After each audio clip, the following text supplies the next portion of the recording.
Day of the Mother Tongue Day, EPS has posted a wish at Tirunal in saffron dress.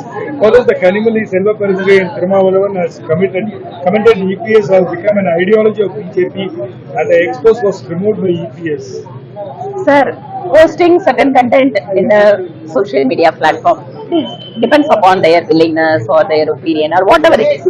But as far as Tribhuvanluvar is concerned, it is not that BJP or RSS, they have given the saffron color or with the vibhuti on their forehead.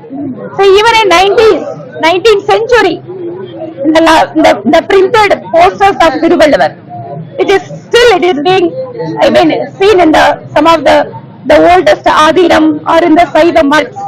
We can see that Tribhuvanluvar in the portrait is being seen with all the Rudraksha mala with the vibhuti on their forehead. So it is our soil's identity. It is our culture.